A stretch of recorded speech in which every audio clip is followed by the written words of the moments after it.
पिछले एपिसोड में आपने देखा कि ऐश अपने नॉर्डर्न रीजन के फर्स्ट जिम यानी कि पॉल को डिफीट कर देता है। फिर बाहर जाके वो अपने मिथिकल और लेजेंडरी पोकेमॉन्स को पीसी में रख के अपने नॉर्मल पोकेमॉन्स को टीम में ले लेता है। जर्नी कंटिन्यू करते हुए ऐश अपने नॉर्डर्न के सबसे पहले पोकेमॉन को पकड़ता है जो कि था कॉम्बर्ग। फिर ऐश अपने कॉम्बर्ग और सारे पोकेमॉन के साथ काफी ट्रेनिंग करता है। अब आगे क्या होगा ये जानने के लिए एपिसोड को एंड तक जरूर देखें।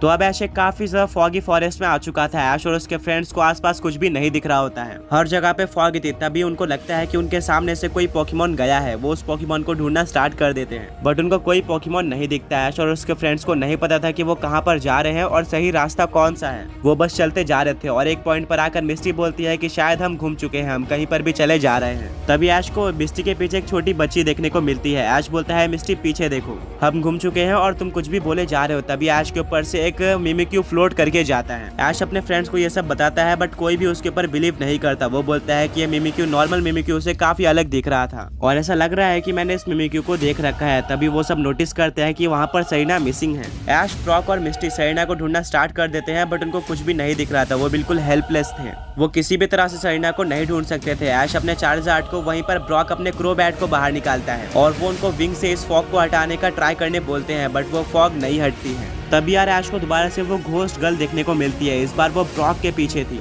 बट इस बार भी ऐश के ऊपर कोई भी बिलीव नहीं करता है। तभी सरीना की काफी तेज चिल्लाने की आवाज आती है। आवाज को फॉलो करते हुए ऐश और उसके फ्रेंड्स एक काफी बड़े पत्थर के पास पहुंच जाते हैं जहां पर 4 ट्रेनर्स उनके पास जंप करके आते हैं। वहां पर वो मिमिक्यू और घोस्ट गर्ल भी आ जाती है। ऐश बोलता है कि मैंने तुम्हें पहले भी देख रखा है। वो 4 ट्रेनर्स बोलते हैं अच्छा तुम ऐश केचम हो, सेकंड जिम में तुम्हारा स्वागत है। ऐश बोलता है कि यहाँ पर 4 ट्रेनर्स क्या कर रहे हैं, जिम बैटल में तो सिर्फ एक ही ट्रेनर होता है। वो ट्रेनर्स बोलते हैं कि यही नॉर्डर्न रीजन की स्पेशलिटी है, यहाँ पर काफी सारी यूनिक चीजें हैं जो की बाकी रीजन में नहीं होती है और अब तुम्हें सेकंड बैटल के लिए हम 4 ट्रेनर से बैटल करना होगा। तुम बैटल एक्सेप्ट करते हो तो हम तुम्हें रूल्स बताएंगे और अगर तुम इस बैटल को जीत लेते हो तभी हम सरीना को छोड़ेंगे। ऐश बोलता है कि बट उससे पहले मैंने तुम सबको देख रखा है। वो ट्रेनर्स बोलते हैं हाँ हमने भी देख रखा है और वो 4 ट्रेनर्स होते हैं अगाथा, एसरोला। वो ट्रेनर्स बोलते हैं हाँ हमने भी देख रखा है और वो 4 ट्रेनर्स होते हैं अगाथा, एसरोला, एलिस्टर और फीबी। चारों ही घोस्ट टाइप ट्रेनर्स थे और वो इस जंगल में आने वाले सारे ट्रेनर्स को काफी ज्यादा डराया करते थे। ऐश इस बैटल को बिना किसी देरी के एक्सेप्ट कर लेता है। फिर वो ऐश को रूल्स बताते हैं। वो बोलते हैं कि इस बैटल में हम 4 ट्रेनर्स एक साथ तुमसे बैटल करेंगे, बिल्कुल एक डबल बैटल के तरह।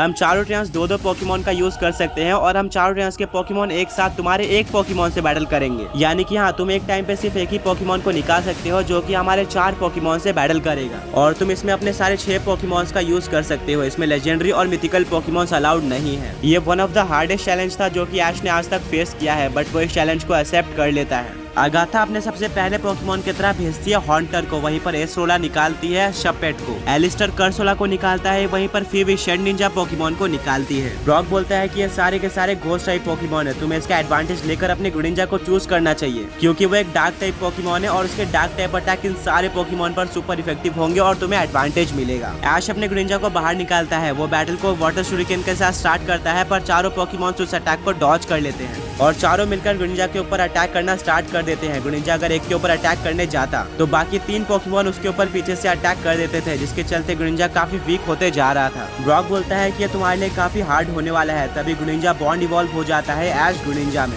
ऐश बोलता है कि गुडिंजा शपेट के ऊपर डार्क पल्स अटैक का यूज करो जिसको शपेट डॉज नहीं कर पाती और उसको काफी डैमेज पड़ता है। फिर गुडिंजा वाटर शुरिकेन अटैक का यूज करके शपेट को डिफीट कर देता है। बाकी 3 पोकेमॉन गुडिंजा के ऊपर अटैक करते रहते हैं जिससे उसको और भी ज्यादा डैमेज होता रहता है। एसरोला अपने शपेट को वापस बुलाती है और भेजती है घोस्ट और फायर टाइप पोकेमॉन मिमिक्यू को। ये वही मिमिक्यू था जिसको ऐश ने पहले फॉरेस्ट के अंदर देखा था। ऐश अपने गुडिंजा को डार्क पल्स अटैक यूज करने बोलता है मिमिक्यू पर मिमिक्यू इस अटैक को डॉज कर लेती है बट उसके पीछे ही कर्सोला होता है जिसके ऊपर जाके डार्क पल्स लग जाता है और कर्सोला हार जाती है। एलिस्टर अपने कर्सोला को वापस बुलाता है और भेजता है सिनिस्ट्री पोकेमॉन को। गुडिंजा ने 2 पोकेमॉन हरा चुके थे। अब ऐश अपने गुडिंजा को जायंट वाटर शुरिकेन यूज करने बोलता है शेड निंजा पर जिससे काफी ज्यादा बड़ा धमाका होता है पर धमाके के बाद देखने को मिलता है कि शेड निंजा को कुछ भी डैमेज नहीं पड़ा है। ब्रॉक बोलता है कि शेड निंजा एक काफी यूनिक पोकेमॉन है, इसके पास सिर्फ एक ही एचपी होती है यानी कि इसके ऊपर अगर कोई अटैक लग गया तो ये एक ही अटैक में हार जाएगी बट इसके पास वंडर गार्ड एबिलिटी होती है जिसके चलते इसके ऊपर सिर्फ और सिर्फ सुपर इफेक्टिव अटैक लगते हैं। शेड निंजा यूज करती है मेटल क्लॉ अटैक का जो कि गुडिंजा के ऊपर लग जाता है पर तभी गुडिंजा डार्क पल्स का यूज करता है जो कि शेड निंजा पर सुपर इफेक्टिव था। अब कोई चांस ही नहीं था शेड निंजा बच पाए क्योंकि उसके पास एक ही एचपी थी तो शेड निंजा भी हार जाती है। ऐश काफी ज्यादा खुश हो जाता है क्योंकि ग्रिनिंजा ने ही उसका आधा काम कर दिया था। बट फीबी बोलती है कि इतना भी खुश मत हो जाओ। वो अपने शेंडिजा को वापस बुलाती है और भेजती है डस्टनॉयर पोकेमॉन को। ग्रिनिंजा डस्टनॉयर के ऊपर डार्क पल्स अटैक यूज करने की कोशिश करता है, पर तभी गेंगार आके ग्रिनिंजा की स्पिरिट बाहर निकाल देता है। ये देखकर ऐश काफी ज्यादा शॉक हो जाता है। ब्रॉक ने भी ऐसा पहली बार अपने जर्नी में देखा था। और अब क्योंकि ग्रिनिंजा के बॉडी में सोल नहीं थी तो ग्रिनिंजा नीचे गिर के हार जाता है।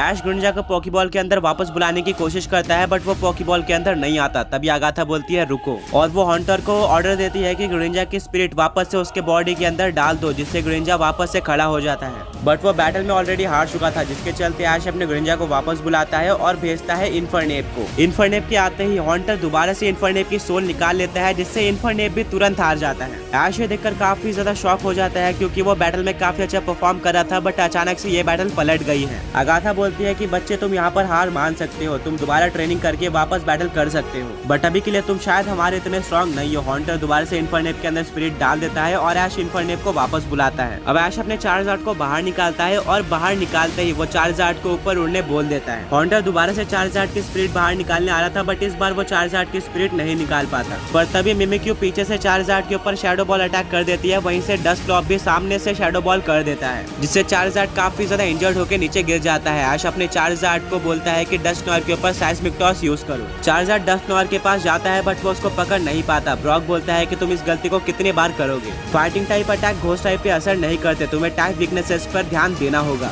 ऐश अपने चार्जार्ड को सिनिस्ट्री के ऊपर फ्लेम थ्रोअर यूज करने बोलता है, जिसको सिनिस्ट्री डॉज कर लेती है। पर तभी पीछे से चार्जार्ड ड्रैगन टेल अटैक का यूज कर देता है सिनिस्ट्री पे, जिससे सिनिस्ट्री हार जाती है। एलिस्टर के दोनों पोकेमॉन्स हार चुके थे, यानी कि वो बैटल से बाहर हो चुका था। अब ऐश की बैटल 3 ट्रेनर्स के साथ थी। एलिस्टर तीनों ट्रेनर्स को गुड लक बोलता है और वो ब्रॉक और मिस्टी के साथ जाकर बैटल देखने लगता है। ऐश के लिए सबसे बड़ी प्रॉब्लम आगाथा थी, क्योंकि उसने अभी तक आगाथा के एक भी पोकेमॉन को डिफीट नहीं किया था, और ऐश के दोनों ही पोकेमॉन्स को आगाथा के हंटर ने हराया था। ऐश अपने चार्जार्ड को फायर स्पिन यूज करने बोलता है हंटर पे, जो कि हंटर पे लग जाता है, जिससे हंटर को डैमेज पड़ता है, साथ में वो बर्न भी हो जाता है, यानी कि उसको हर टर्न में डैमेज पड़ेगा। हंटर चार्जार्ड की स्पिरिट निकालने की कोशिश करता है, बट इस बार चार्जार्ड भागता नहीं है, बल्कि ड्रैगन टेल का यूज कर देता है, जिससे हंटर को काफी ज्यादा डैमेज पड़ता है और वो हार जाता है। फाइनली ऐश ने हंटर को हरा दिया था। आगाथा बोलती है कि तुम काफी ब्रेव हो, बट अब मेरे इस पोकेमॉन का सामना करके दिखाओ। वो अपने हंटर को वापस बुलाती है।